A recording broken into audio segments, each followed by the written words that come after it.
નમસ્કાર બધાને. તો લાસ્ટ લેક્ચરમાં આપણે કોઈ અનંત લંબાઈનો તાર હોય પરંતુ જાડો હોય તો એના માટે ચુંબકીય ક્ષેત્ર કઈ રીતે મળે એની આપણે ચર્ચા કરેલી. આ લેક્ચરમાં આપણે અલગ અલગ પદાર્થો જેમ કે પોલો જાડો તાર હોય અથવા તો સોલેનોઇડ હોય અથવા તો ટોરોઇડ હોય, આ બધા માટે ચુંબકીય ક્ષેત્ર અલગ અલગ બિંદુએ કઈ રીતે મળે આપણે એની ચર્ચા કરીશું. બરાબર, ચલો સમજીએ. તો જે લાસ્ટ થિયરી ભણાવી હતી કે જેમાં આપણે એક જાડો તાર હતો, સુવાહક હતો પણ અનંત લંબાઈનો હતો, એના માટે ચુંબકીય ક્ષેત્ર એના બહારના ભાગમાં, એની સપાટી પર, એના અંદરના ભાગમાં, અક્ષ પર કેટલું મળે એ આપણે ચર્ચા કરેલી, એનો ગ્રાફ પણ જોયેલો. તો આવી જ થિયરી લાગુ પડે છે. તાર જાડો છે પણ પોલો છે. પોલો આપણને ખબર છે કે અંદર મટીરિયલ નહીં હોય, સાઈડમાં મટીરિયલ હશે. બરાબર, મેં દોરવાનો પ્રયત્ન કર્યો છે, તમે જોઈ શકો છો. અહીંયા મટીરિયલ નથી. તારમાં નોર્મલ તાર શું હોય કે ચલો આપણે આ ટાઈપનો તાર લઈ લઈએ તો બધી જગ્યાએ મટીરિયલ, અહીં બધી જગ્યાએ મટીરિયલ હશે. બરાબર, તો આ થઈ ગયો આપણો એકદમ સુહાગ તાર, જાડો તાર. બરાબર, પણ આ પોલો તાર છે. બરાબર, આ નક્કર તાર છે, આ પોલો તાર થયો. મતલબ કેમ થયો કે અંદરના ભાગમાં અંદરનો ભાગમાં કંઈક મટીરિયલ હશે નહીં. તો ધારી લો કે એવું કોઈ તાર છે કે જેની અંદરની ત્રિજ્યા R1 છે, બહારની ત્રિજ્યા R2 છે, અથવા એની જાડાઈ T છે. જાડાઈ T શું આવશે? T બરાબર આવશે R2 - R1. બરાબર, જાડાઈ કેટલી આવશે? T બરાબર R2 - R1. હવે તમને અહીંયા રકમમાં R2 આપી શકે, R1 આપી શકે, A આપી શકે, B આપી શકે, C આપી, કોઈ પણ વસ્તુ આપી શકે, XY આપી શકે, અથવા તમે તમારે ધારી પણ શકો છો. બરાબર, ધારો કે હું શું લઈ લઉં છું? T1 છે અંદરની ત્રિજ્યા, તારની અંદરની ત્રિજ્યા. સીધી વાત છે, તાર પોલો તાર છે તો અંદર કંઈક મટીરિયલ નહીં હોય, આટલો ભાગ ખાલી હશે. તો બે ત્રિજ્યા હશે, એક અંદરની ત્રિજ્યા અને બહારની ત્રિજ્યા. તો R1 ધારો કે અંદરની ત્રિજ્યા છે અને R2 છે બહારની ત્રિજ્યા. આ મેં ધારી લીધું. તમે એ ધારી શકો, બી ધારી શકો, તમે કોઈ પણ વસ્તુ ધારી શકો છો. તો આપણા જેટલા બી સૂત્ર હું તારવીશ અહીંયા એ મારા R1 અને R2 સ્વરૂપે હશે. R1 R2 ફિક્સ છે. કેવા છે? R1 R2 ફિક્સ છે, કારણ કે તારની અંદરની ત્રિજ્યા R1 છે, બહારની ત્રિજ્યા R2 છે. અને માનો કે આ તારમાંથી લંબરૂપે આ પ્રમાણે બધી જગ્યાએથી કરંટ ફ્લો થાય છે I જેટલો. હવે તમે વિચારો, કરંટ ફ્લો એક્ઝેક્ટલી ક્યાંથી થતો હોય? હવામાં થતો હોય ફ્લો? ના, હવામાંથી કોઈ કરંટ ફ્લો થતો હોય નહીં. એક્ઝેક્ટલી કરંટ ફ્લો થતો છે અહીંથી બધી જગ્યાએથી. આ જો મેં જે દોર્યું છે ને, આટલા ભાગનું મટીરિયલ છે. આ શું છે? એનું મટીરિયલ છે. તો બધી જગ્યાએથી કરંટ અહીંથી ફ્લો થતો હશે, અહીંથી ફ્લો થતો હશે બધો કરંટ. આ વચ્ચેથી કરંટ ઝીરો હશે. આ તો મેં તમને જસ્ટ આપણે આકૃતિની સિમેટ્રી માટે વચ્ચેથી દર્શાવ્યો છે, જે આપણે નોર્મલી કરતા હોઈએ છીએ. આપણે કરંટ વચ્ચેથી દર્શાવતા હોઈએ છીએ, પણ એક્ઝેક્ટલી જોવા જઈએ તો મટીરિયલ બધું ક્યાં છે? મટીરિયલ બધું સાઈડમાં છે, વચ્ચે કંઈ મટીરિયલ છે નહીં. તો જે મટીરિયલ જ્યાં નથી ત્યાંથી ડેફિનેટલી કરંટ તો ફ્લો થવા નથી. બરાબર છે, તો કરંટ બધો એના મટીરિયલમાંથી આ પ્રમાણે લંબરૂપે ફ્લો થાય છે. માની લો કે કુલ કરંટ I જેટલો ફ્લો થાય છે આટલા ભાગમાંથી. બરાબર, આ જે T જાડાઈ છે, બરાબર, આ T જાડાઈની જે R છે એમાંથી ધારો કે I જેટલો કરંટ લંબરૂપે ફ્લો થાય છે. તો આપણે અલગ અલગ પોઈન્ટ લઈ લઈએ. અલગ અલગ પોઈન્ટ કયા કયા મળે? જો, એક તો તારની બહારનો પોઈન્ટ મળે, એક તાર સપાટી પરનો પોઈન્ટ મળે, એક આ જે બંને ત્રિજ્યા છે R1 અને R2 એની વચ્ચેનો પોઈન્ટ મળે, ત્રીજો પોઈન્ટ ક્યાં મળશે? આ ખાલી ભાગમાં મળશે. સોરી, 4 પોઈન્ટ મળશે આપણને. એક બહારના ભાગમાં ચુંબકીય ક્ષેત્ર કેટલું હોય, એની આ જે બહારની સપાટી છે ત્યાં ચુંબકીય ક્ષેત્ર કેટલું હશે, આ જે મટીરિયલ છે મટીરિયલ અંદરના ભાગમાં B કેટલું હશે, અને ખાલી ભાગ છે ત્યાં કેટલું B હશે. આ 4 પોઈન્ટ પાસે મારે B શોધવાનું છે. તો આપણે જે લાસ્ટ થિયરી ભણ્યા છીએ એ જ વસ્તુ કરવાની છે અને એમ્પિયરનો સર્કિટલ નિયમ યુઝ કરવાનો છે. તો માની લ્યો આ લખ્યું છે. પહેલાં આપણે પોઈન્ટ લઈ લઈએ, તારના બહારના ભાગમાં ચુંબકીય ક્ષેત્ર. માનો કે આ તાર છે, બરાબર, આ એનું બિંદુ છે. સપોઝ આપણે આ પોઈન્ટ પાસે B શોધવું છે તો હું શું કરીશું? તો સીધી વાત છે, આ ત્રિજ્યા અંદરની R1 છે, બહારની ત્રિજ્યા R2 છે. તો પોઈન્ટ જે હશે એનું જે સેન્ટર લાઇનથી જે અંતર હશે R, કેટલું અંતર હશે? R. એ કેટલું હશે? ડેફિનેટલી R2 કરતાં મોટું હશે. તો જ પોઈન્ટ બહારનો કહેવાય. તારની મોટી ત્રિજ્યા કેટલી? R2 છે, એની બહારનો પોઈન્ટ એટલે જે અંતર હશે સેન્ટર લાઇનથી તારની અક્ષથી આ જે પોઈન્ટનું અંતર હશે એ R2 કરતાં મોટું હશે. તો લખ્યું છે અહીંયા R is greater than R2. અહીંયા પણ દોરવાનો પ્રયત્ન કર્યો છે. સમજો કે ભાઈ આ એક તાર છે. હવે આપણે આને ઉપરથી જોઈએ છીએ, આપણે એનો ફ્રન્ટ વ્યૂ જોઈએ છીએ. બરાબર, ઉપરથી શું જોઈએ છે? Sorry, top view. ઉપરથી જોઈએ તો આપણને આવું લાગશે કે આનું મટીરિયલ છે બધું. બરાબર, આ પ્રમાણે મટીરિયલ છે. તારની લંબાઈ દેખાશે નહીં આપણને, ઉપરથી તારની લંબાઈ દેખાય નહીં, તારનું આર્ષ દેખાય. તો આ તારનું મટીરિયલ થઈ ગયું. બરાબર છે, આ તારનું બધું મટીરિયલ છે. અહીંયા મેં દોરવાનો પ્રયત્ન કર્યો છે. અહીંયા ભૂલ, અહીંયા R1 આવશે. તારની અંદરની ત્રિજ્યા R1 છે, તારની બહારની ત્રિજ્યા R2 છે, અને આપણો જે પોઈન્ટ છે એ R2 થી દૂર છે. બરાબર, R2 કરતાં મોટો જશે તો જ બહારનો કહેવાય. બરાબર, બહારનો પોઈન્ટ થશે. તો R is greater than R2 છે. અને બધો કરંટ ક્યાંથી ફ્લો થતો હશે? આ બધી જગ્યાએથી. આ જે મટીરિયલ છે તે બધી જગ્યાએથી કરંટ ફ્લો થતો હશે બહાર તરફ. જો મેં દોર્યો છે અહીંયા, આ વચ્ચે સર્કલ દોરીને વચ્ચે પોઈન્ટ કર્યો છે, મતલબ કે કરંટ બહાર ફ્લો થાય છે. તો કરંટ આવે છે બહારના ભાગમાં. ક્યાં આવે છે કરંટ? બહારના ભાગમાં આવે છે. તો વિચારી શકીએ આપણે એના કારણે ચુંબકીય ક્ષેત્ર ક્યાં ઉદ્ભવતું હશે? તો બધી અંગૂઠો ક્યાં રાખવાનો? તારની પ્રવાહ દિશામાં. અને આંગળી ફેરવશું તો આપણને શું મળે? કરંટ, ચુંબકીય ક્ષેત્ર મળશે. બરાબર, B મળશે. તો સીધી વાત છે, આપણને ખબર છે કે ભાઈ સુવાહક તાર માટે કોઈ પણ તાર હોય, પછી જાડો તાર હોય, પતલો તાર હોય કે આ પ્રમાણે પોલો તાર હોય, દરેક માટે ચુંબકીય ક્ષેત્ર કેવી રીતે મળે? આંગળીઓની દિશામાં મળે. કેવી રીતે મળશે? વર્તુળાકાર દિશામાં મળશે. તો મેં એવું શું કીધું, એક બંધ ગાળો ધાર્યો કે જેનું સેન્ટરથી અંતર સ્મોલ આર છે, અને આપણને ખબર છે આ બંધ ગાળાની લંબાઈ કેટલી છે? 2πr, અને દરેક જગ્યાએ બી ક્યાં હશે? બી હશે સ્પર્શ દિશામાં. ડીએલ ક્યાં હશે? સ્પર્શ દિશામાં. તમને લાસ્ટ લેક્ચરમાં મેં સમજાવેલું છે આ બધું, બરાબર છે? તો આપણે એમ્પિયરનો સર્કિટ વાપરીએ તો શું આવશે? સંકલન સદિશ B dot d l is equal to mu 0 into summation I. આપણને ખબર છે બી ને ડીએલ વચ્ચેનો ખૂણો છે 0 ડિગ્રી, અને બી કેવું છે? દરેક પોઈન્ટ પર બી કેવું હશે? સરખું હશે. કારણ શું? સિમેટ્રિસિટીના કારણે આપણે કહી શકીએ કે ભાઈ દરેક પોઈન્ટ છે એનું સેન્ટરથી અંતર સરખું છે, અને તારમાં પ્રવાહની સિમેટ્રિસિટી પરથી પણ કહી શકીએ કે બી દરેક જગ્યાએ બી કેવું છે? સરખું હશે અને સ્પર્શક દિશામાં હશે. તો આપણે બી કોમન કહી દીધું છે.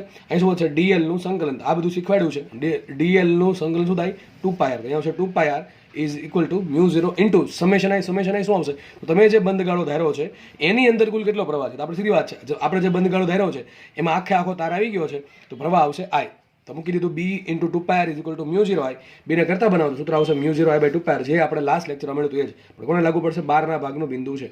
ફટાફટ આપણે જોઈ લઈએ. માનો કે જે બિંદુ છે તારની સપાટી પર જ શું કરવાનું? મને કે બિંદુ આપણે અહીંયા નહીં પણ અહીંયા છે, મારે આ પોઈન્ટ પાસે ચુંબકીય ક્ષેત્ર શોધવું, તો શું કરીશ? આ જે ભાગ છે ને, આ સપાટી R2 ત્રિજ્યાની, એ જ મારું ગાઉસ, સોરી શું બનશે? મારું બંધ પૃષ્ઠ બનશે. શું બનશે? બંધ ગાળો બનશે. સોરી પૃષ્ઠ નહીં. આજે R2 ત્રિજ્યાની જે લાઈન છે, બરાબર, સપાટી, ગોળાકાર સપાટી, એ જ આપણા કેસમાં બંધ ગાળો બનશે. તમારો કંઈ ફરક ક્યાં પડશે? ફરક કંઈ નહીં પડે. આજે ડીએલમાં આપણે 2πr લખવું છે, એ આપણું થઈ જશે 2π ઇન્ટુ R2. શું થઈ જશે? 2π ઇન્ટુ R2. તો આપણે આજે લખવું છે તારની બાહ્ય સપાટી પર ચુંબકીય ક્ષેત્ર સંકલન B dot d l is equal to mu 0 summation I. સીધી વાત છે. અહીંયા આપણે બી ક્યાં હશે? બી હશે સ્પર્શક દિશામાં, અને ડીએલ પણ ક્યાં હશે? સ્પર્શ દિશામાં. બંને વચ્ચેનો ખૂણો આવશે 0 ડિગ્રી, અને બી દરેક પોઈન્ટ પર કેવું હશે? અચળ હશે સિમેટ્રિસિટીના કારણે. તો બી કોમન આવી ગયું, અને બી ડોટ ડીએલ થઈ જશે બી ડીએલ કોસ 0. એટલે તમને ખબર છે ડીએલનું થઈ જશે સંકલન શું થઈ જશે? 2πr2. અહીંયા આવશે mu 0 into summation I. Summation I શું આવશે? તો આપણે આજે બંધ ગાળો ધાર્યો છે સપાટીને એકદમ અડકીને, એની અંદર પ્રવાહ કેટલો? બધો પ્રવાહ કેટલો છે? બધો પ્રવાહ. એટલે શું આવશે? અહીંયા મ્યુ 0 આઈ. તો આ પણ તમને ખબર છે, આર બરાબર R2 મૂકી દેવાનું, શું સૂત્ર મળી જાય? મ્યુ 0 આઈ અપોન 2πr2. આ તમારું સૂત્ર સાબિત થઈ ગયું. હજી સુધી કોઈ ફરક પડ્યો નથી. તાર નક્કર હોય કે તાર પોલો હોય, બેમાં બહારના ભાગમાં અને સપાટી પર સૂત્ર આવા જ આવે. લાસ્ટ લેક્ચરનો જે દાખલો કરાવ્યો હતો એમાં લગભગ મેં કદાચ કેપિટલ આર લીધું હશે. બસ અહીંયા R2 છે, બરાબર, બારની ત્રિજ્યા R2 છે, બાકી કોઈ ફરક પડ્યો છે નહીં. હવે આપણે જોઈએ આ પોઈન્ટ પર. ચલો, મને કે આપણે આ પોઈન્ટ પર ચુંબકીય ક્ષેત્ર શોધવું છે. આ પોઈન્ટ ક્યાં છે? સાવ તારની બહારના ભાગમાં નથી અને સાવ તારની અંદરના ભાગમાં નથી. તો છે ક્યાં? દ્રવ્યની અંદર. ક્યાં છે? તારું દ્રવ્ય જે મટીરિયલ ક્યાં છે? બધું અહીંયા છે. મટીરિયલને ગુજરાતીમાં કહેવાય દ્રવ્ય, બરાબર છે? તો જે પોઈન્ટ છે ક્યાં છે?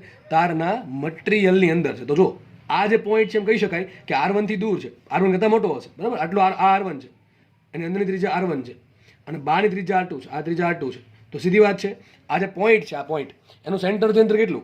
R1 કરતાં વધારે પણ R2 કરતાં ઓછું. તો આપણે નેક્સ્ટ ત્રીજો કેસ જે સમજશું એમાં કયા પોઈન્ટ પર બી શોધશું? આપણે બી શોધશું દ્રવ્યના અંદરના ભાગમાં કોઈ પણ પોઈન્ટ આવેલો છે ત્યાં, બરાબર. તો આ પોઈન્ટ છો વિચારો, ધારો કે આ જે પોઈન્ટ છે એનું સેન્ટરથી અંતર કેટલું છે? Small R. કેટલું છે? Small R. તો સીધી વાત છે, સ્મોલ આર જે છે આ પોઈન્ટનું જે સેન્ટરથી અંતર છે એ R1 કરતાં વધારે છે પણ R2 કરતાં ઓછું હશે. તો ત્રીજો કેસ સમજીએ આપણે. તો અહીંયા મેં દોરવાનો પ્રયત્ન કર્યો છે. માની લો બધું ગોળ જ દેખાય તમને, આ બધું ગોળ છે માની લેવું. તો આપણો તાર અહીંયા છે, આ તારનો અંદરનો ભાગ થઈ ગયો, બરાબર છે. આ તારનો બહારનો ભાગ થઈ ગયો, એકદમ સંપૂર્ણ ગોળ તમને દેખાતું હશે. હવે આપણે જે પોઈન્ટ છે, મને કે પોઈન્ટ અહીંયા છે, આ પોઈન્ટ પાસે મારે બી શોધવું છે. તો આપણે નિયમ ખબર છે, શું નિયમ વાપરવો પડે? સંકલન B dot d l is equal to mu 0 into summation I. આ ભાગ સોલ્વ કરવા માટે તમારે શું ધારવું પડે? તમારે એક બંધ ગાળો ધારવો પડે. તો મેં તમને કીધું હતું શું કરવાનું? જે પોઈન્ટ પાસે બી શોધવું હોય એમાંથી પસાર થતું વર્તુળાકાર બંધ ગાળો ધારી લેવાનો. ધારો કે આપણે ધારી લીધો. એની દેખીતી વાત છે, આ જે બંધ ગાળો છે એનું સેન્ટરથી અંદર ધારો કે R છે, તો આપણે અહીંયા બંધ ગાળો ધારી લીધો છે R ત્રિજ્યાનો. દેખીતી વાત છે, અહીંયા R1 કરતાં R મોટો હશે અને R2 કરતાં નાનું હશે. તો આપણો પોઈન્ટ જે છે ક્યાં છે? R1 કરતાં મોટો અને R2 કરતાં નાના અંતરે છે કેન્દ્રથી, બરાબર. તો ચલો આપણે સોલ્વ કરીએ. તો સંકલન બી ડોટ ડીએલ એનો શું આન્સર આવશે? તો આપણે ખબર છે આ દરેક પોઈન્ટ પર બી ક્યાં હશે? સ્પર્શકની દિશામાં, અને ડીએલ પણ ક્યાં હશે? સ્પર્શ દિશામાં. તો આ બાજુ કોઈ ફરક નહીં પડે. સૂત્ર શું આવશે અહીંયા? બી ઇન્ટુ 2πr. ચલો આ બધું વિચાર કરીએ તો મ્યુ 0 રહેશે એમને. સમેશન આઈ શું આવે? તો આપણે ખબર છે એમ્પિયરના સર્કિટલ નિયમમાં સમેશન આઈ શું છે? તો આપણે જે બંધ ગાળો ધાર્યો છે એની અંદર કેટલો પ્રવાહ છે એ લેવાનો. તો બંધ ગાળો આટલો મોટો ધારી દો, એ આપણે પહેલા કેસમાં લીધું. જેટલો પ્રવાહ છે બધો પ્રવાહ આવી ગયો. હવે આપણો જે પોઈન્ટ છે અહીંયા છે આપણો બંધ ગાળો આટલો છે. તો મારે ખાલી આટલા ભાગમાં કેટલો કરંટ આવે એ જ લેવો પડે. આટલા ભાગમાં, બરાબર છે. મારું જે બંધ પૃષ્ઠ છે, સોરી બંધ ગાળો છે, એની અંદર કેટલો પ્રવાહ, ટૂંકમાં તમે સમજી શકો આટલા ભાગમાંથી કેટલો પ્રવાહ પસાર થાય એ મારે શોધવું પડે. તો પ્રવાહ તમને યાદ કીધે શોધો તો આપણે એરિયા પરથી. તો જો વિચારો, માનો કે આખો તાર છે, બરાબર, આ પ્રમાણે તાર છે. તો આ માનો કે એનો વચ્ચેનો ભાગ થઈ ગયો હવાવાળો ભાગ, અહીં કંઈ હશે નહીં, અને આ થઈ ગયો મટીરિયલ સાઈડનું.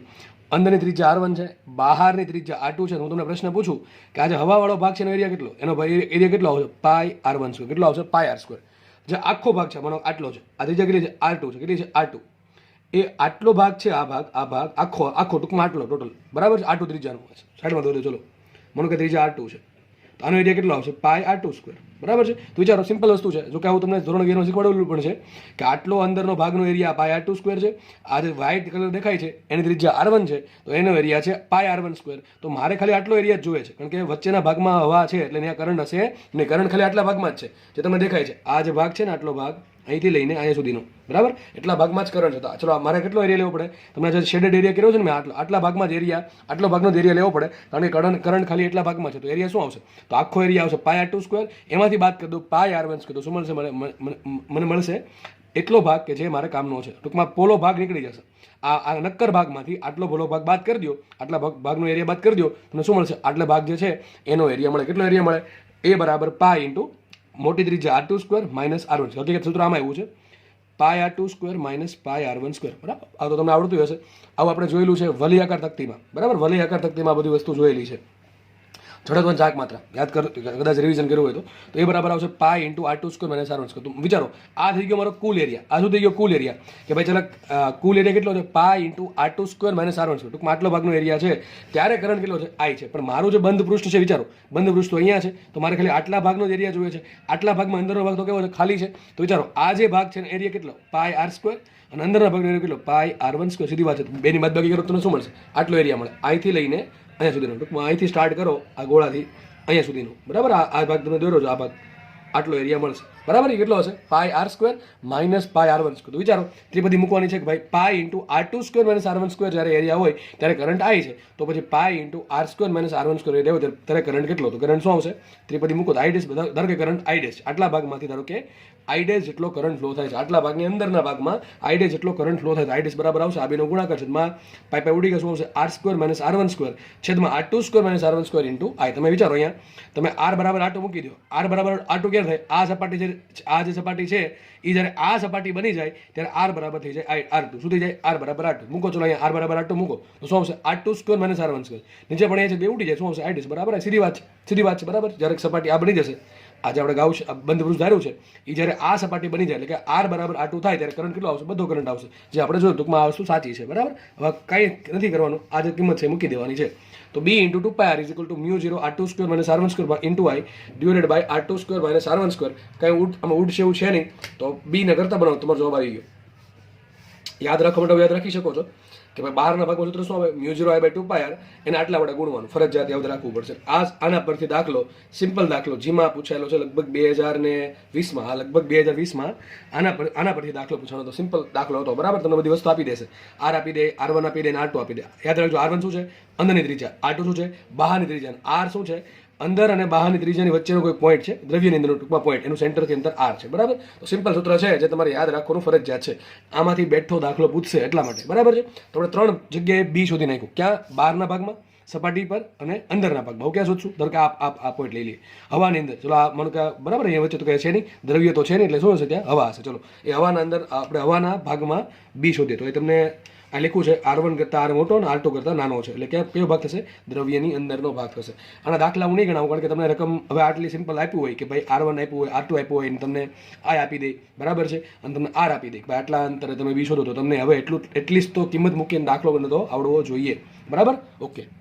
તો હવે આપણે સમજીએ તારના એકદમ અંદરના ભાગમાં ચુંબકીય ક્ષેત્ર. એટલે ક્યાં? માનો કે આ તાર છે. બરાબર? આ તાર થઈ ગયો આપણો. બરાબર? આ મટીરિયલ છે એનું. આ ત્રિજ્યા R1 છે, આ ત્રિજ્યા R2 છે. માનો કે અહીંયા સેન્ટર છે.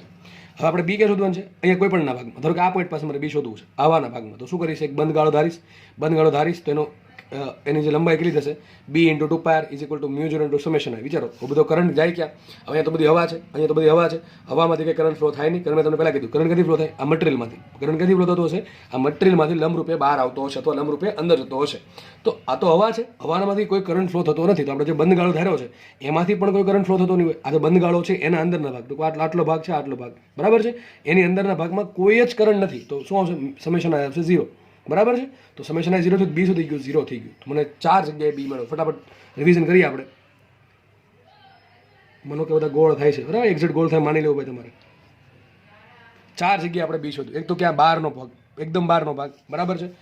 આ ત્રિજ્યા એની R2 છે, ખાસ ભૂલતા નહીં. આ ત્રિજ્યા R2 છે, આ ત્રિજ્યા R1 છે. તમે કોઈ પણ નામ આપી શકો છો R1 R2 સિવાયના, A B C D તમને જે પણ સારું લાગે એ. ચલો તો બહારના ભાગ માટે સીધી વાત છે, પોઈન્ટ છે એનું અંતર કેટલું હશે? R2 કરતાં મોટું. તો લખીએ આપણે બહારના ભાગમાં બી સૂત્ર શું સાબિત કર્યું આપણે? μ0I/2πr. સિમ્પલ યાદ રહી એવું છે. સપાટી પર એટલે કે બાહ્ય સપાટી, આ સપાટીની વાત છે, આ સપાટી પર બી કેટલું હશે? તો બી બરાબર આવશે μ0I/2πr2. જસ્ટ આમાં R બરાબર R2 થઈ જશે. લખ્યું છે R2 કરતાં મોટા છે, અહીંયા R બરાબર R2 છે. ખબર પડી કે આટલી? હવે આ બહુ આમાંથી દાખલા બહુ પૂછશે. દ્રવ્યના અંદરના ભાગમાં બી કેટલું હશે? બરાબર, દ્રવ્યના અંદરના ભાગમાં એટલે કે તાર જે છે, તારને જે મટીરિયલ છે એમાં કોઈ પણ બિંદુ, ધારો કે સપોઝ કે આ બિંદુ છે, તો આ બિંદુ દેખીતી વાત છે, અંતર કેટલું? ધારો કે અંતર R છે, આ બિંદુનું અંતર છે R. કેટલું છે? R. તો આ જે અંતર R છે એ R2 કરતાં નાનું છે, R1 કરતાં મોટું છે. જ્યારે કન્ડિશન આ પ્રમાણે હોય કે બિંદુ છે એનું અંતર એટલે કે R1 કરતાં મોટું હોય ને R2 કરતાં નાનું, એટલે કે અંદરની ત્રિજ્યા કરતાં વધારે અને બહારની ત્રિજ્યા કરતાં નાનું, એટલે કે તારના અંદરના ભાગના બિંદુ હોય, દ્રવ્યની અંદરનું બિંદુ હોય, તો બી કેટલું આવશે? μ0. તો અહીંથી યાદ રહી જાય, μ0I/2πr. એના ગુણવા નાના વડે R2² - R1² છેદમાં R2² - R1² વડે ગુણવાના, આટલા પદ વડે ગુણવા પડશે. બરાબર, તો આટલું મળશે. અને એક્ઝેક્ટલી આપણે જોયું કે તારના અંદરના ભાગમાં, એટલે કે આ જે ભાગ છે, આ ભાગ હવાવાળો ભાગ, બરાબર, લખી નાખો હવાવાળો ભાગ. હવા ટૂંકમાં જે મટીરિયલ નથી એ ભાગમાં આપણે જો બી શોધશું તો કેટલું આવશે? 0 આવશે. કારણ કે એની અંદરના ભાગમાં કોઈ કરંટ હશે નહીં. કરંટ નહીં હોય તો જો બંધ ગાળો ધારશું એમાં સમેશન I0 આવે, સમેશન I0 આવે એટલે B0 આવે. તો 4 વસ્તુ છે, બરાબર છે. લાસ્ટ કેસ જે હતો, લાસ્ટ કેસ, બરાબર, આપણે જે આખો સુહાગ તાર એકદમ આ તાર આ પ્રમાણે તાર, એમાં શું ફરક પડે વિચારો? તો કંઈ ફરક ના પડે. આ ત્રિજ્યા છે તમારી બાહ્ય ત્રિજ્યા છે, એમાં અંદરની ત્રિજ્યા આવે જ નહીં. આમાં શું થાય? અંદરની ત્રિજ્યા અને બહારની ત્રિજ્યા આવે. અહીંયા R1 આવે ને અહીંયા R2 આવે, પણ અહીંયા ખાલી શું આવે? અહીંયા ખાલી R2 જ આવે. R1 શું હોય? 0 હોય. શું હોય R1? 0. તમે R1 બરાબર 0 મૂકી દો, તમને જે લાસ્ટ કેસ મળ્યો હતો એના સૂત્રો મળી જશે, બેઠા મળી જશે. તમે અહીંયા R1 બરાબર 0 મૂકી દો. શું મૂકી દો? મૂકો અહીંયા R1 0, તો R1 0 ઉડી ગયા. એ શું હવે? R² ના છેદમાં R2². ઉપર R², નીચે R. વિચારો, ઉપર R², નીચે R, તો ઉપર આવું વધે, અહીંયા આવું વધશે. μ0I/2π ઇન્ટુ અહીંયા આવશે R ઇન્ટુ શું કરવાનું? યાદ કરો, યાદ એવું કઈ? આ તો સપાટી પર μ0I/2πr. હું શું કહું છું તમને? તમે અહીંયા R1 0 મૂકી દો તો આ પદ ઉડી જશે. ખાલી આટલું આવશે. વિચારો, ઉપર R² છે, નીચે R સ્મોલ r છે, તો ઉપર એક R વધે કે ન વધે? ચલો એ મેં સાઈડમાં લખો. નીચે શું વધશે? R2² વધશે. R2 શું છે? બહારની ત્રિજ્યા છે. R2² શું છે? બહારની ત્રિજ્યાનો વર્ગ છે. હવે લાસ્ટ કેસમાં આપણે R2 ને કીધું તો R, સૂત્ર શું આવી ગયું? μ0I/2πr. તમને યાદ કીધું, યાદ કરો, સપાટી પર જેટલું હોય એને સ્મોલ r વડે ગુણો, સ્મોલ કેપિટલ વડે ભાગો તો તમને શું મળશે? અંદરના ભાગમાં બી મળશે. તો બેઠું સૂત્ર આવી જશે. બેઠું સૂત્ર સાબિત થઈ જશે જો આપણું R1 0 લઈ લઈએ તો. ટૂંકમાં બેને કમ્પેર કરી શકાય છે, કમ્પેરેબલ છે. આ બંને વસ્તુ કમ્પેરેબલ છે, પણ અહીંયા થોડુંક સૂત્ર અલગ આવશે, અહીંયા પણ થોડુંક અલગ આવશે. કારણ શું? એમ શેપ બદલી ગયો. અંદરના ભાગમાં મટીરિયલ નથી, ખાલી સાઈડમાં પેરીફરી પર જ મટીરિયલ છે. જ્યારે બધી જગ્યાએ મટીરિયલ છે, આખા તારમાંથી કરંટ ફ્લો થતો હશે. જ્યારે અહીંયા વચ્ચેના ભાગમાંથી કરંટ ફ્લો નહીં થાય. જે સાઈડનું મટીરિયલ છે એમાંથી જ કરંટ ફ્લો થાય. એટલે એના કારણે સૂત્ર આવું આવે છે. બરાબર છે. તો વિચારો, આપણને કંઈક આવી ખબર પડી કે સેન્ટરથી લઈને અહીંયા સુધી, સેન્ટરથી લઈને R1 ત્રિજ્યા સુધી B0 છે. કેટલું છે? 0 છે. જેવું આપણે પછી અંદર દ્રવ્યમાં દાખલ થશું એટલે બી વધવા મળશે. બરાબર, બી ધીમે ધીમે વધતું જશે. અને જેવું આપણે સપાટી પર આવ્યા એટલે બી થઈ ગયું મહત્તમ. પછી આપણે જેમ જેમ દૂર જશું એમ પાછું બી ઘટતું જશે. ફરીથી કહું, સેન્ટરના ભાગમાં, સેન્ટરથી લઈને છેક આ જે હવા છે ત્યાં બધી જગ્યાએ બી કેટલો છે? 0 છે. ટૂંકમાં અહીંયા આનો આલેખ કંઈક આવો દોરી શકાય. બરાબર, જો કે એના માટે ડિપેન્ડ કરે. તો આટલા ભાગમાં B0 થઈ ગયું. બરાબર, B0 થઈ ગયું. પછી આપણે જેવા આપણે ક્યાં R1 ત્રિજ્યા પર આવ્યા એટલે B0 જ છે.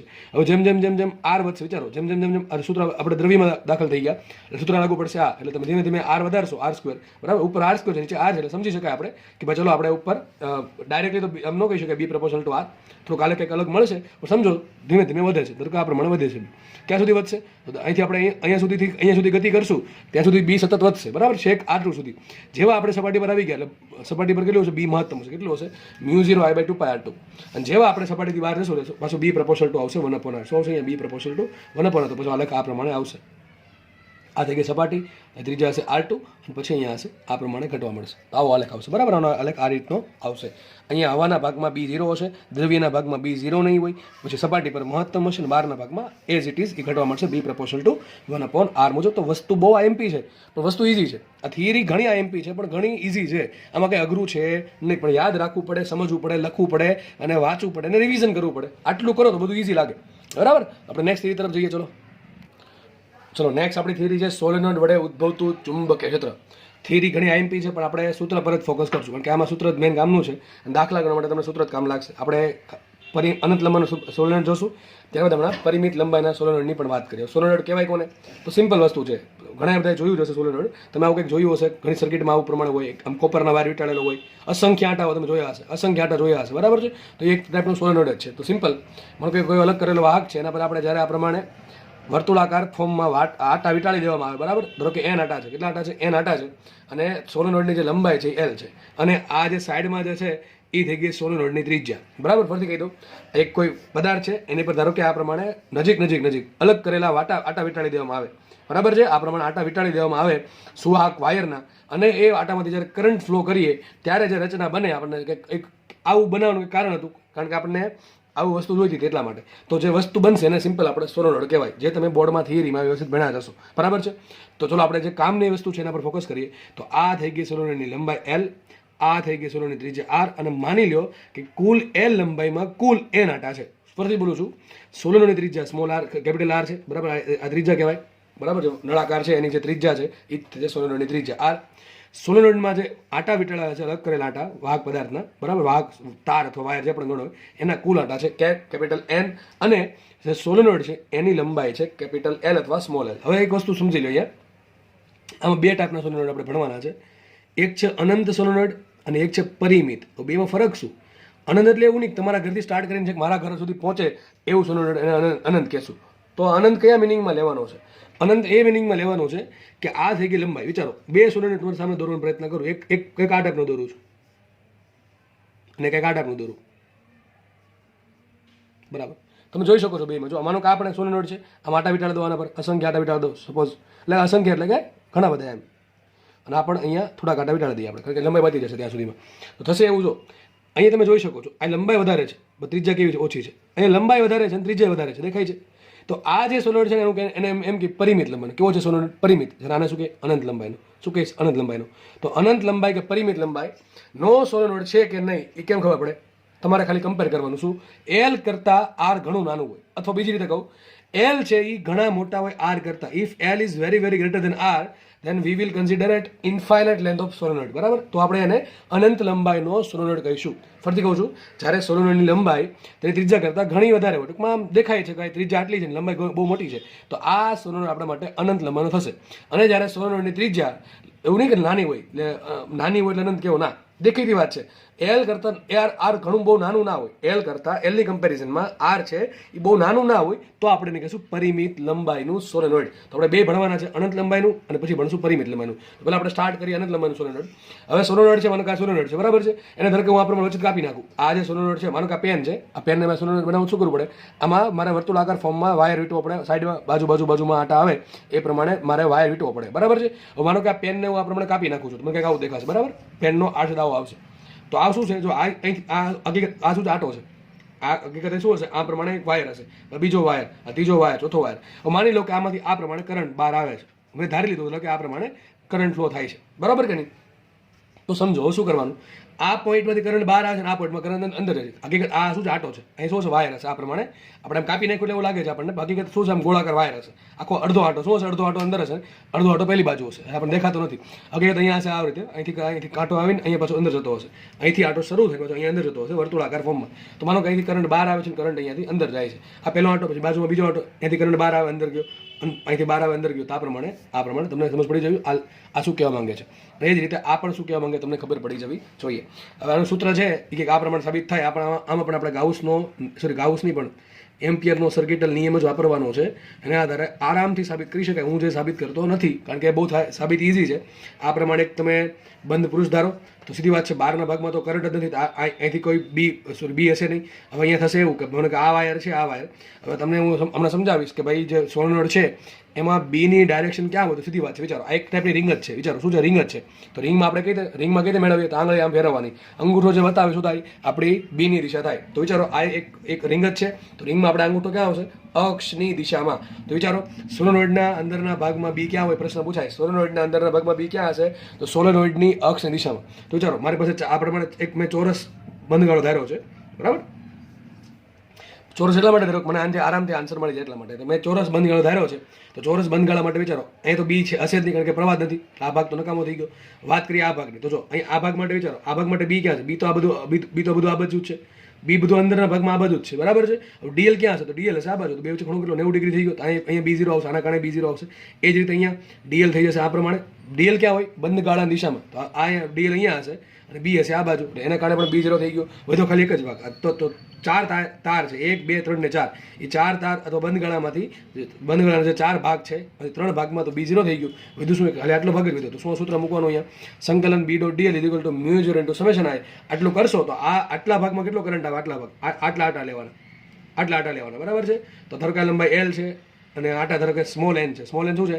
એકમ લંબાઈ દીઠ આટાની સંખ્યા. આટલી વસ્તુ મૂકીએ ને એટલે આરામથી સૂત્ર આવું આવશે. શું સૂત્ર આવે? B = μ0 * n. સૂત્ર એકદમ ઈઝી છે, સાબિતીમાં કંઈ છે નહીં, બરાબર. સૂત્ર બહુ ઈઝી છે, યાદ રાખવું. યાદ કેમ રાખવાનું? B = μ0 ni. સ્મોલ n શું છે? B = μ0 * small n. યાદ રાખજો શું છે? સ્મોલ n આવે છે. સ્મોલ n શું છે? કુલ આટા ભાગ્યા કુલ લંબાઈ. આરામથી યાદ રહી જાય એવું છે. જેને શું કહેવાય? એકમ લંબાઈ દીઠ આટાની સંખ્યા. આ લખ્યું છે. જો કે આ જે દોરું છે એ જ વસ્તુ આ છે, બરાબર છે. તો આપણે સામે જોશું તો આપણે કોઈ ગોળાકાર ભાગ ન દેખાય. સાઈડમાંથી જોઈએ તો લાગે ગોળાકાર આટા વીટવેલા છે, બાકી આમ સામે જોતા એવું લાગે આમાં ઊભા આટા વીટવેલા છે, બરાબર. આજુબાજુ એ શું છે? હકીકત ગોળાકાર આટા છે. તો લખ્યું છે ધારો કે n કેપિટલ N શું છે? કુલ આટા સંખ્યા જે અલગ કરે છે. ટૂંકમાં આટા એકબીજાથી અલગ છે. કેવા છે? અલગ છે. એમ માની શકો તમે કે એક આટાને બીજા આટા કે લેવા દેવા છે નહીં, એમ માની લો અત્યારે જસ્ટ. ધારો કે સોલેનોઇડની કુલ આટાની સંખ્યા n છે. દરેક આટામાં કેટલો પ્રવાહ વહે છે? ધારો કે દરેક આટામાં પ્રવાહ વહે છે I. તો સોલેનોઇડની અંદર કુલ કેટલો પ્રવાહ થયો? n × I. કેટલો પ્રવાહ થયો? n × I. હવે લખ્યું છે સ્મોલ ni. સ્મોલ ni શું છે? તો એકમ લંબાઈ દીઠ આટાની સંખ્યા. એકમ લંબાઈ દીઠ આટાની સંખ્યા શું આવશે? સ્મોલ n = કેપિટલ N ભાગ્યા L. સીધી વાત છે. કુલ આટા ભાગ્યા કુલ લંબાઈ. એને શું કહેવાય? એકમ લંબાઈ દીઠ આટાની સંખ્યા. તો સ્મોલ n મળી ગયા. જસ્ટ ખાલી સૂત્રમાં કિંમત મૂકો તો તમને આન્સર મળી જાય B નો. આ B હશે ક્યાં? B ક્યાં હશે? અક્ષની દિશામાં. ક્યાં હશે? B અક્ષની દિશામાં. દરેક જગ્યાએ B આ પ્રમાણે હશે. ક્યાં હશે? દરેક જગ્યાએ B અક્ષની દિશામાં. અહીંયા દેખાય ને અક્ષ? B હશે આટલે આ દિશામાં. આ થઈ ગયું સદિશ B, બરાબર. આપણે આદર્શ સોલેનોઇડની વાત કરીએ છીએ, બરાબર છે. તો સૂત્ર આરામથી યાદ રહી જાય એવું છે. B = μ0 small n I. જે સ્મોલ n શું છે? કેપિટલ N ભાગ્યા કુલ L, બરાબર. કુલ આટાના છેદમાં કુલ લંબાઈ * I કરો તમને શું મળશે? B મળશે. હવે એક વસ્તુ વિચારજો, આપણે જે વાત કરી છે એ અનંત લંબાઈના સોલેનોઇડ માટે વાત કરી છે ને. એ પછી કેવું છે? આદર્શ છે. કેવું છે? આદર્શ. આદર્શ કોને કહેવાય? ધ્યાનથી સમજજો.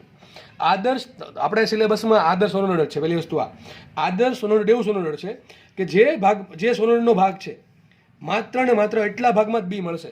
એની બહારના ભાગમાં B0. ટૂંકમાં જો બહારનો ભાગ થયો દરેક જગ્યાએ બધી જગ્યાએ કેવો ભાગ થયો? બહારનો ભાગ. જો આ બહારનો ભાગ નથી, આ અંદરનો ભાગ છે. આ ટૂંકમાં સોલેનોઇડની બહારનો કોઈ પણ ભાગ, આ બિંદુ આ બિંદુ આ બિંદુ આ બિંદુ કોઈ પણ બિંદુએ B કેવું હોય? 0 હોય. તો માત્ર ને માત્ર સોલેનોઇડના અંદરના ભાગમાં જ B હોય અને બહારના ભાગમાં B0 હોય એવા સોલેનોઇડને કહેવાય આદર્શ સોલેનોઇડ. તો લખ્યું છે અહીંયા તમારે શબ્દ એડ કરવો પડશે. આદર્શ, આઈડિયલ. તો આદર્શ અનંત લંબાઈના સોલેનોઇડ માટે તેના અંદરના ભાગમાં કોઈ પણ બિંદુએ ચુંબકીય ક્ષેત્ર સમાન હોય છે. આ શું કહે છે? તમે કોઈ પણ બિંદુ લઈ લો, આ બિંદુ લ્યો, આ બિંદુ લ્યો, આ બિંદુ લ્યો, દરેક બિંદુએ B કેવો સમાન હોય. પણ આ શબ્દ બહુ જરૂરી છે. કેવો સોલેનોઇડ હોવો જોઈએ? અનંત હોવો જોઈએ. પરિમિતમાં પાછું આ સાચું નથી. આપણે જોઈએ પરિમિતમાં શું ફરક પડે, બરાબર છે. તો માનો કે અનંત લંબાઈનો સોલેનોઇડ છે તો એના અંદરના ભાગનું કોઈ પણ બિંદુ છે ત્યાં B કેટલું હશે? સરખું જ હશે. કેટલું હશે? સરખું. દરેક જગ્યાએ કેટલું હશે? સરખું હશે. દિશા ક્યાં હશે? દિશા ભૂલવાની દિશા ક્યાં છે? હંમેશા સ્પર્શકની દિશામાં. સોલેનોઇડ માટે B ક્યાં હોય? સ્પર્શકની દિશામાં. સોરી, એની એક્સિસ. આ જે એક્સિસ છે ને, એક્સિસ માનો કે એની એક્સિસ છે તો એક્સિસની દિશામાં છે. કારણ શું? અરે ભાઈ સોલેનોઇડ કઈ રીતે બન્યું? આવી એક પછી એક રિંગ વીટતા જાવ. આ પહેલી રિંગ, બીજી રિંગ, ત્રીજી રિંગ. માનો કે પ્રવાહ બહાર આવે છે, એ અંદર રહે તો આપણે આમ આંગળી કરશું તો ક્યાં જશે? અંગૂઠો બહાર જશે, બરાબર. અથવા માનો કે કરંટ આમ ઊંધો જાય છે, આમ જાય તો પણ ક્યાં આવશે? અંગૂઠો આમ જ આવશે, બરાબર. ટૂંકમાં 100 વાતની એક વાત, કરંટ ગમે દિશામાં ફરે, સમઘડીમાં ફરે કે વિષમ ઘડીમાં ફરે, B ક્યાં આવશે? એક્સિસની દિશામાં આવશે. ક્યાં આવશે? એક્સિસની દિશામાં. હવે આપણે જોશું પછી કે સમઘડી ફરે તો ક્યાંય B લેવું. જો કે ખબર પડી જાય, માનો કે કરંટ આમ ફરે છે, બરાબર. આપણે સમઘડી ફેરવીએ આમ તો B અંદર જશે ને વિષમ ઘડી ફરે. માનો કે એ જોવા પર ડિપેન્ડ કરે કે આપણે અહીંથી જોઈએ છીએ કે અહીંથી જોઈએ છીએ. અહીંથી જે વસ્તુ સમઘડી લાગતી પછી અહીંથી વિષમ ઘડી લાગતી હોય. એટલે બધી ચર્ચા આપણે દાખલામાં કરશું. અત્યારે આપણે જસ્ટ સમજી લઈએ કે ભાઈ આદર્શ સોલેનોઇડ હોય અને એમાં પાછું અનંત લંબાઈનું સોલેનોઇડ હોય તો હું પાકું કહી શકું કે અંદરના ભાગમાં B કેવું હશે? દરેક જગ્યાએ કેવું? સરખું હશે, સમાન હશે. અને દિશા પણ ક્યાં હશે? એ લખ્યું છે. અને દિશા ચુંબકીય ક્ષેત્રની દિશા સોલેનોઇડની અક્ષની દિશામાં મળે છે. અહીં સાઈડમાં લખ્યું છે. આ પોઈન્ટ પર એડ કરી દીધો. ત્રીજો પોઈન્ટ, આ પહેલો પોઈન્ટ, આ બીજો પોઈન્ટ દિશાનો, અને ત્રીજો પોઈન્ટ આ કે બહારના ભાગમાં B કેટલું મળશે? 0 મળશે, બરાબર છે. તો આપણને B નું સૂત્ર મળી ગયું. B = μ0 small n I. Small n શું છે? કેપિટલ N ભાગ્યા L. બહુ ઈઝી થઈ રહી છે, એમાં બહુ કંઈ ખાસ છે નહીં, બરાબર. આપણે આગળ વધીએ. હવે આપણે પ્રયાણ કરીએ પરિમિત લંબાઈ સોલેનોઇડ. ઓકે, ચલો. તો હવે મેં લખી છે પરિમિત લંબાઈના સોલેનોઇડની વ્યાખ્યા. પહેલાં શું કહેવાય? સોરી, પરિમિતની અનંત તમે લખી. અનંત કોણ? તમારે તમને યાદ રહે એટલા માટે લખ્યું હતું કે જે સોલેનોઇડમાં લંબાઈ ત્રિજ્યા કરતાં ઘણી વધારે હોય તેને શું કહેવાય? અનંત લંબાઈનું સોલેનોઇડ. એટલે શું થવું જોઈએ? એલ ઘણા મોટા હોવા જોઈએ આર કરતાં. ટૂંકમાં જે સોલેનોઇડમાં લંબાઈ છે ત્રિજ્યા કરતાં ઘણી વધારે હોય, તો ત્રિજ્યા છે લંબાઈ કરતાં ઘણી નાની હોય, એને આપણે અનંત લંબાઈનું કહેશું. મેં તમને એક્ઝામ્પલ આપીને સમજાવ્યું. અને માનો કે બહુ લંબાઈ છે એ બહુ વધારે મોટી ના હોય, આર કરતાં મોટી હોય પણ બહુ વધારે મોટી ના હોય, તો આપણે એને કહેશું કયું? પરિમિત લંબાઈનું સોલેનોઇડ. શું કહેશું આપણે? પરિમિત. સિમ્પલ વાત છે. માનો કે પેલી ત્રિજ્યા છે 1 mm અને લંબાઈ છે કે 10 સેન્ટીમીટર, તો તમે વિચારી શકો કે આર કરતાં એલ ઘણું મોટું કહેવાય, બરાબર કે નહીં? તો તમે આમાં આને અનંત લંબાઈનું કહી શકો, બરાબર છે? ઓકે, ચલો સમજીએ આપણે. તો જે સોલેનોઇડમાં લંબાઈ કરતાં ત્રિજ્યા ઘણી નાની હોય અથવા લંબાઈથી ત્રિજ્યા કરતાં ઘણી વધારે હોય એને કહેવાય અનંત લંબાઈનું. અને આવું થતું ન હોય તેને શું કહેવાય? પરિમિત લંબાઈનું સોલેનોઇડ કહેવાય. હમણાં આપણે સૂત્ર જોયું કે અનંત લંબાઈના સોલેનોઇડ માટે સૂત્ર શું આવશે? અને આપણે જે પણ ચર્ચા કરશું એમાં શબ્દ ઉમેરી દેવો કયો? આદર્શ સોલેનોઇડ. એવું આપણે આઈડિયલ સોલેનોઇડ માનશું. અને સોલેનોઇડનું ગુજરાતી સોલેનોઇડ જ થાય, બરાબર છે? સોલેનોઇડ. ઓકે, તો અનંત માટે સૂત્ર શું હતું? μ0 × સ્મોલ ni. જે સ્મોલ n શું છે? કુલ આંટા છેદમાં કુલ લંબાઈ. હવે તમને યાદ હશે, તમને યાદ હતું, આવું મેં શીખવાડ્યું હતું કે કોઈ તાર છે, પણ તારમાંથી કરંટ ફ્લો થાય છે I, તો તારથી y જેટલા લંબાંતરે આવેલા પોઈન્ટ પાસે b કેટલું મળે? સૂત્ર તમને કીધું હતું, b બરાબર μ0I/2π. ભાઈ જૂનું ભૂલી નથી જવાનું, પાછું બધું યાદ જ રાખવાનું છે. ઘણાને ટેવ હોય કે નવું શીખતા જાય, જૂનું ભૂલતા જાય, તો આવું થવું જોઈએ નહીં, બરાબર? તો સૂત્ર શીખવાડેલ છે. પછી તમને યાદ હોય તો આપણે પરિમિત લંબાઈનો તાર લીધો હતો. શું લીધું હતું? પરિમિત લંબાઈનો તાર. પરિમિત લંબાઈનો તાર હતો. એના માટે શું તમને યાદ હશે કે આ જે સૂત્ર છે, આ સૂત્ર કયું સૂત્ર? અનંત લંબાઈનું μ0I/2π. એમાં 2 વડે ભાગ્યા હતા ને 2 વડે ગુણ્યા હતા. યાદ હોય તો એમાં જે 2 હતા એના ઉપર શું કીધું હતું? cos θ1 + cos θ2. તમને હવે યાદ હશે. આપણે આવું કરીને તમને યાદ રાખવાનો પ્રયત્ન કર્યો હતો. સૂત્ર શું અહીંયા આવે? પરિમિત માટે μ0I/4πy કૌંસમાં cos θ1 + cos θ2. તમને આવું શીખવાડેલું છે. મને કે આટલો તાર છે અને તમારે આ પોઈન્ટ પાસે શોધવું હતું. શું આને y કહી દેવો પડે? આ ખૂણો થશે θ1 અને આ ખૂણો થઈ જાય θ2. ધારો કે અહીંથી કરંટ ફ્લો થાય છે, તમને આવું શીખવાડેલું છે. તો અહીંયા આપણે અનંત માટે પરિમિતમાં જાવ તો આપણે શું કર્યું હતું? અનંતના સૂત્રને 2 વડે ગુણ્યા, 2 વડે ભાંગ્યા, એમાં જે ભાગાકારમાં 2 છે એને ગુણી નાખ્યા 2 આડે, થઈ ગયા 4πy. અને જે ઉપર 2 વિધા એનું શું કર્યું? cos θ1 + cos θ2. સેમ વસ્તુ અહીંયા કરશું. મને હમણાં અનંત માટે સૂત્ર શું મળ્યું? μ0 ni, એટલે કે μ0 N × I/L. તો શું કરી છે? અનંતનું સૂત્ર છે. જો આ યાદ રાખવાની રીત છે, આવું કંઈ સાબિતી નથી. ઘણા આમ સાબિતી માની લે, આ સાબિત થઈ જાય, પણ એમાં ઘણી બધી શું આવશે? પેલું આપણે ટ્રિગોનોમેટ્રી અને ભૂમિતિનો યુઝ કરવો પડશે, ત્રિકોણની ભૂમિતિ, બરાબર? બીજું કંઈ છે નહીં એમાં. તો એમાં કોઈ આપણે ટાઈમ વેસ્ટ કરવાની ઈચ્છા નથી મને. તો b બરાબર અનંત માટે સૂત્ર શું આવ્યું? μ0 ni, અને સૂત્ર આવી ગયું μ0 ni/L. હવે મારે અનંતમાંથી ક્યાં જવું છે? પરિમિતમાં જવું છે, કારણ કે બહુ ઇઝીલી યાદ રહી જાય એટલા માટે. તો અનંતમાંથી પરિમિતમાં જવું શું કરવાનું? સૂત્ર શું હતું અનંતનું? μ0 ni. એને હું 2 વડે ભાંગી નાખું ને 2 વડે ગુણી નાખું, બરાબર? તો 2 વડે ભાંગી નાખે, એ ભાંગેલા 2 અહીંયા જેમ આપણે એમને રેખા હતા એમને રહેવા દેશું. અને જે ઉપર 2 ગુણ્યા એને શું લખી નાખીશું? cos θ1 + cos θ2. આમાં પણ cos θ1 અને cos θ2 માં જે θ1 θ2 આવે છે શું છે? આપેલા પોઈન્ટે તમારે એક જ કામ કરવાનું. આપેલો જે પોઈન્ટ છે એને શું કરવાનું? છેડા હારે જોડવાનું. હવે આ છેડા હારે જોડો, આ છેડા હારે જોડો, ચાલશે, બરાબર છે? તો કે ઉપરના છેડા જોડી દઈએ. θ1 અહીંયા ખૂણો બનશે, અહીં કેટલો ખૂણો બનશે? θ2 ખૂણો બનશે. તો જે ખૂણો બનશે θ1 કે θ2 એ લખવાનું છે cos θ1 + cos θ2. મોટા ભાગે આ પોઈન્ટ તમને ક્યાં આપ્યો? એક્સિસ પર આપ્યો. ક્યાં આપ્યો? એક્સિસ પર આપેલું છે. આપણા સિલેબસમાં આવું છે, બરાબર છે? તો આ તમને ખૂણો મળી જાય θ1 θ2, અને શું મળી જાય સૂત્ર? cos θ1 + cos θ2. હવે માનો કે વિચારો, તમે થોડુંક વિચારજો, આ લંબાઈ આ પોઈન્ટ અહીંયા રાખું છું, અને લંબાઈ વધારતો જ જાઉં. શું કરું? વધારતો જાઉં. વિચારો ખૂણા શું થાય? ખૂણો તો થઈ ગયો હજી નાનો. આ ખૂણા કરતાં ખૂણો હજી નાનો થઈ ગયો, બરાબર? આ પોઈન્ટ વધારો કે અહીંયા આવી ગયો, તો આ ખૂણો હજી નાનો થઈ ગયો. તો સીધી વાત છે, જો આ સોલેનોઇડની લંબાઈ વધારતો જાઉં તો આ સોલેનોઇડ જો અત્યારે પરિમિત લંબાઈનું છે એ કેવું થઈ જશે? અનંત લંબાઈનું થઈ જશે. કેવું થઈ જશે? અનંત લંબાઈનું. અને અનંત લંબાઈનું થઈ જશે તો સીધી વાત છે, θ1 અને θ2 કેવા થઈ જશે? 0. θ1 ટેન્સ ટુ 0 આવશે અને θ2 ટેન્સ ટુ પણ 0 આવશે. એ 0 તો નહીં થાય, પણ 0ની ઘણી નજીક હશે, જેને હું 0 કન્સિડર કરી શકું, કારણ કે લંબાઈ ઘણી વધારે છે અને ત્રિજ્યા ઘણી ઓછી છે. તો સૂત્ર θ1 ટેન્સ ટુ 0 આવશે અને θ2 ટેન્સ ટુ 0 આવશે. તો વિચારે મૂકો કિંમત. cos 0 + cos 0, cos 0 1 + cos 0 1, 1 + 1 2, 2 2 સૂત્ર આવી ગયું μ0 ni. તો સાબિત થાય છે, બરાબર? તો આરામથી યાદ રહી જાય સૂત્ર છે. અનંત માટે આ સૂત્ર, પરિમિત માટે આ સૂત્ર. અને ખાસ ભૂલતા નહીં, અહીં સ્મોલ n આવે છે, અને સ્મોલ n બરાબર શું છે? કેપિટલ N ભાંગ્યા L. અહીં પણ લખીશું કે μ0 N × I/2L કૌંસમાં cos θ1 + cos θ2, બરાબર? આવું થઈ જશે. ઓકે, તો આ પરિમિત લંબાઈના સોલેનોઇડ માટે સૂત્ર હતું. ઓકે, આપણે આગળ વધીએ. હવે તમે નેક્સ્ટ જે થિયરી છે એ થિયરી ગણો તો ચાલશે અને દાખલો ગણો તો ચાલશે. કારણ કે દાખલામાં અને થિયરીમાં મને કોઈ ફરક લાગતો નથી. જે બે થિયરી હતી મેન સોલેનોઇડ એ તમને સમજાવી દીધી છે સૂત્રની, બરાબર છે? હવે આપણે ચલો માનો કે દાખલો જ છે, આ દાખલો જ છે. ક્વેશ્ચન આવો છે, ક્વેશ્ચન તમને લખી દઉં સાઈડમાં. એક સ્મોલ l લંબાઈનો અને કેપિટલ આર ત્રિજ્યાનો એક સોલેનોઇડ છે, જ્યાં એલ છે એ આર કરતાં ઘણા વધારે મોટા નથી. હું શું કહું છું, એ કેપિટલ એલ લંબાઈનું અને આર ત્રિજ્યાનું સોલેનોઇડ છે કે જેમાં એલની કિંમત આર કરતાં ઘણી વધારે છે નહીં. અને માનો કે આ સોલેનોઇડમાં કુલ કેપિટલ એન આટા છે અને દરેક આટામાંથી ધારો કે આઈ જેટલો કરંટ ફ્લો થાય છે. આ બધી રકમ છો. તો ક્વેશ્ચન એમ છે, આ જે પરિમિત લંબાઈનો સોલેનોઇડ છે એના મધ્ય અક્ષ પર આવેલું, ક્યાં લખવું પડશે, અક્ષ પર આવેલા મધ્ય બિંદુ પાસે ચુંબકીય ક્ષેત્ર હતો. તમે શું કહે છે, એમ દોર્યું છે એક એલ લંબાઈનું સોલેનોઇડ કે જેની ત્રિજ્યા કેટલી, આ ત્રિજ્યા તમને આપી કેપિટલ આર, કેટલી આપી છે, ધારો કે કેપિટલ આર ત્રિજ્યા આપી છે. આના પર આટા હશે જે આપણે દોર્યા છે નહીં, અને આટા દોરવામાં તમે ટાઈમ વેસ્ટ કરવો નહીં, બરાબર, સિમ્પલ વસ્તુ છે. તો ધારો કે દરેક આટામાંથી આ જેટલો કરંટ ફ્લો થાય છે. તો ક્વેશ્ચન એવો છે, આ જે સોલેનોઇડ છે અત્યારે હાલમાં એની આ જે આધું થઈ ગયું, એક્સિસ થઈ ગઈ, આ એક્સિસનું મધ્ય બિંદુ જે પણ હોય, ધારો કે પી પોઈન્ટ છે, આ પી પોઈન્ટ પાસે તમારે ચુંબકીય ક્ષેત્ર શોધવાનું છે. તો શું કરવું પડે, સિમ્પલ, પરિમિત લંબાઈ છે તો શું કરશું આપણે, આ પી પોઈન્ટને જોડશું ક્યાં, છેડા હારે, જેમ આપણે તારમાં કરતા એવું જવા કરવાનું. તો છેડા એક પોઈન્ટ અહીંયા જોડી દીધો, એક પોઈન્ટ દીધો અહીંયા, તો એક ખૂણો મળ્યો θ1, એક ખૂણો મળ્યો θ2. તમે નીચે જોડશો તો વાંધો નહીં, પણ મોટા ભાગે ઉપર જોડવાનું. તો એક ખૂણો મળ્યો θ1, એક ખૂણો મળ્યો θ2. સૂત્ર શું આવશે પરિમિત માટે, કોઈ પણ સોલેનોઇડ સૂત્ર શું આવશે, પરિમિત લંબાઈ માટે સૂત્ર આવશે B બરાબર μ0ni/2 cos θ1 પ્લસ cos θ2. ચલો તમને રકમમાં μ0 આપ્યા હશે. આ સ્મોલ n બરાબર તમે શું લખી શકો, સ્મોલ n બરાબર લખી શકો કેપિટલ N ભાગ્યા I. શું લખી શકો, સોરી, કેપિટલ N ભાગ્યા L. શું લખશો, કેપિટલ L ભાગ્યા L. તો લખી નાખો આટલું. આ તમને રકમમાં આપ્યા 2 તો થઈ ગયા. બાકી શું રહે, θ1 અને θ2 ની કિંમત શોધવાની બાકી રહે.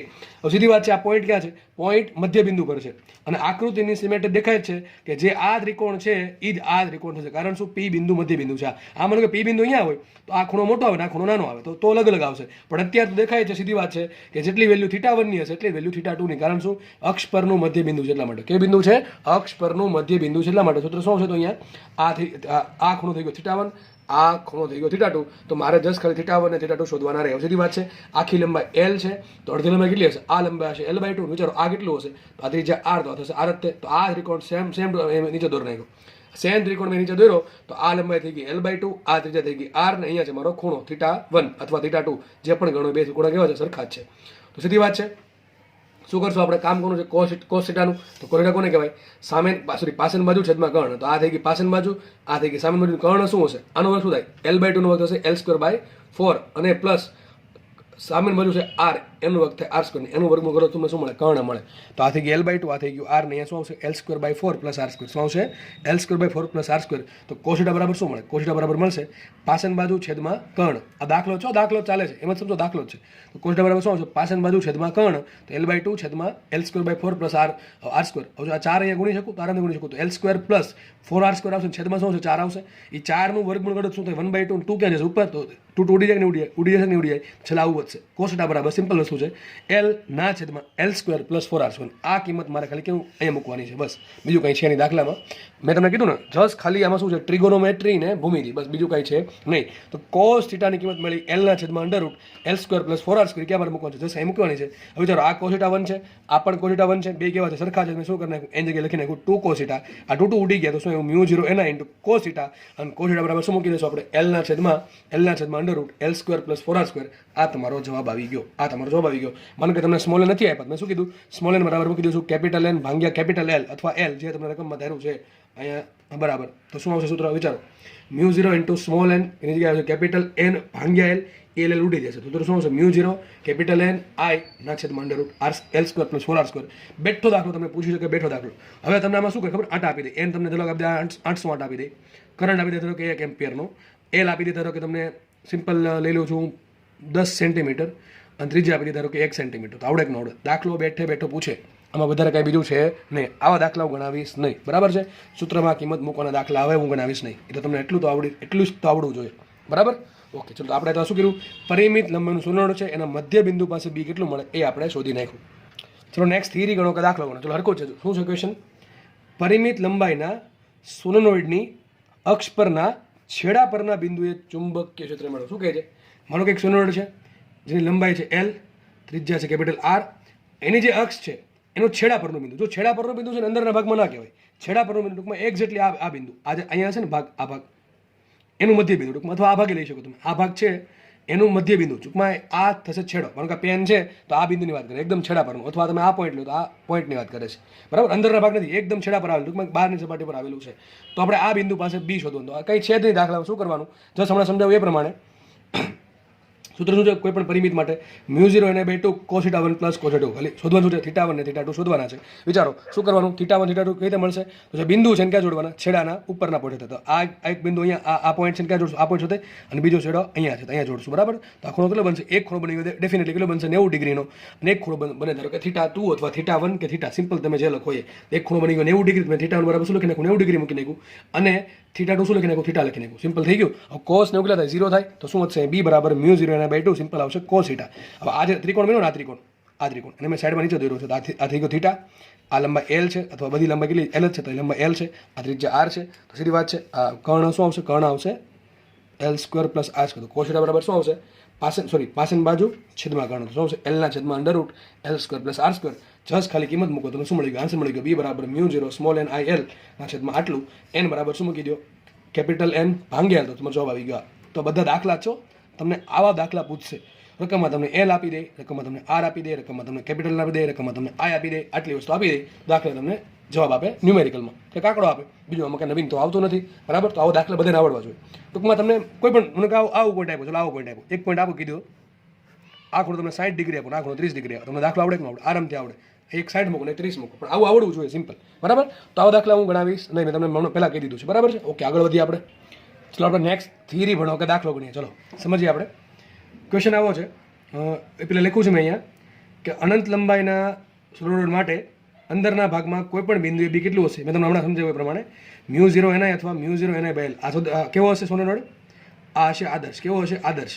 તો આ જે સોલેનોઇડ છે એ આદર્શ છે. તો અંદરના ભાગમાં કોઈ પણ બિંદુ હોય તો કેટલું બી હશે? μ0ni = μ0ni/l.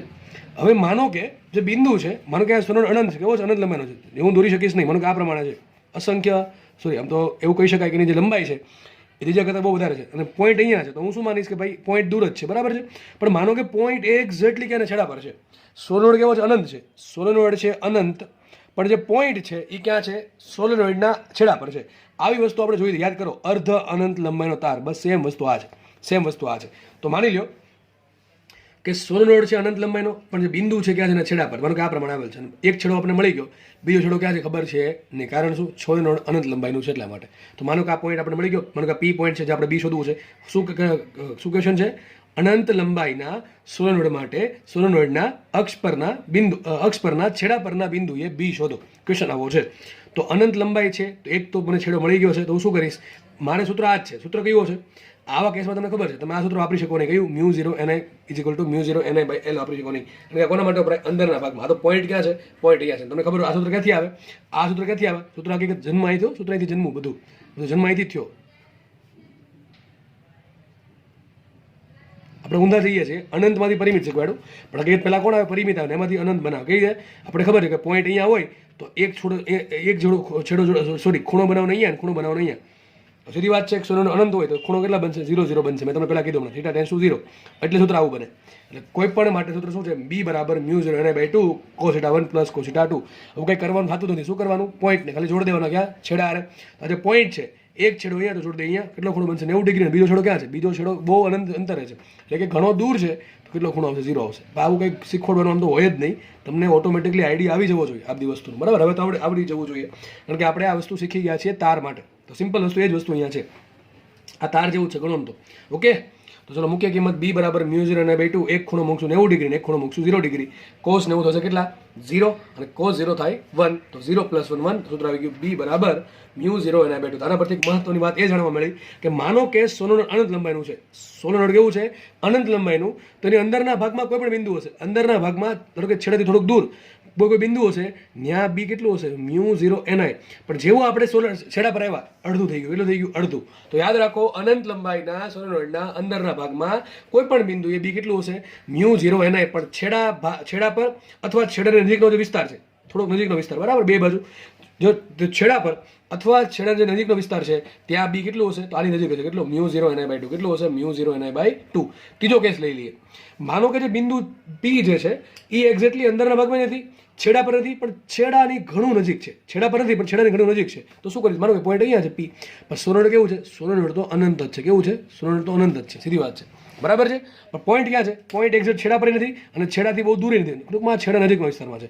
જો બહુ દૂર વહી જશે તો પછી ત્યાં સૂત્ર લાગુ પડશે, આ μ0 ni, બરાબર કે નહીં, આટલી ખબર તમને પડી ગઈ. તો ત્રીજો કેસ લઈ લઈએ કે અનંત લંબાઈનું સોલેનોઇડ છે, આદર્શ છે, અને પોઈન્ટ છે ક્યાં છે, અક્ષ પર. ક્યાં છે પોઈન્ટ, અક્ષ પર છેડાની ઘણું નજીક છે, એક્ઝેક્ટલી છેડા પર નથી પણ ક્યાં ઘણી નજીક છે.